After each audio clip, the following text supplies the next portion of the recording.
In this video, I'm going to show you how to download Spotify on the Nintendo Switch 2. Now to do this, we will need to modify some of the settings. So all you want to do is you want to go to the bottom menu, then go ahead and press on System Settings. Then in the left side of the menu, you want to go ahead and scroll down until you see Internet, then go ahead and press on Internet Settings. Once you're over here, it is now going to scan for networks that are within close proximity of you.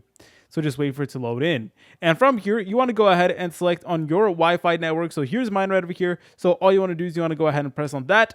Then you want to go ahead and select on change settings. Now, again, in order to access Spotify, we will actually need to change some settings because we need to access a web browser. So to do that, you just want to go ahead and press on change settings.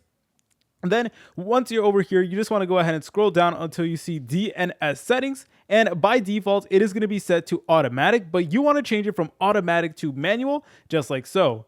Then you want to go ahead and scroll down and locate the line that says primary DNS IPv4, and you just want to go ahead and press on that. So you'll notice that we will get a bunch of zeros right over here, and all you want to do is you want to go ahead and remove all of that, and instead you want to go ahead and put in these particular numbers. All right, so you just want to make sure that primary DNS IPv4 looks exactly like this. You want to make sure that you have the exact same numbers as me, and once you're done with that, then you want to go ahead and press on the plus button on your controller. Then you want to go ahead and select over here where it does say save, and now it will say settings have been saved, so go ahead and just press on OK. And now it is going to search for networks one more time. So just go ahead and wait for it to load in. And now you want to go ahead and select on your internet connection one more time.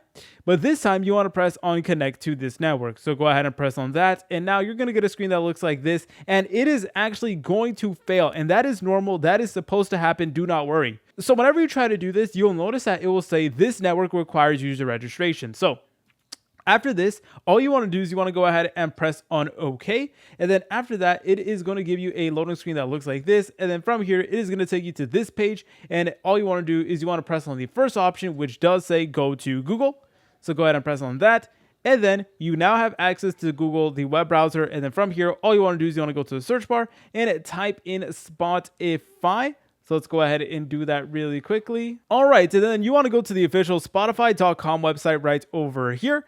And then basically all you need to do is you need to go ahead and just log in with your Spotify account, and you will be given like a cursor and stuff like that, which is honestly pretty useful. Now, I'm going to be as transparent as possible. Spotify really is not optimized for the Nintendo Switch 2. So if you ever run into issues trying to log in or trying to play music, that is why. So just keep in mind that Spotify really is not that optimized for the Nintendo Switch 2. If you guys found this video helpful, make sure to leave a like and subscribe. I'll see you in the next tutorial.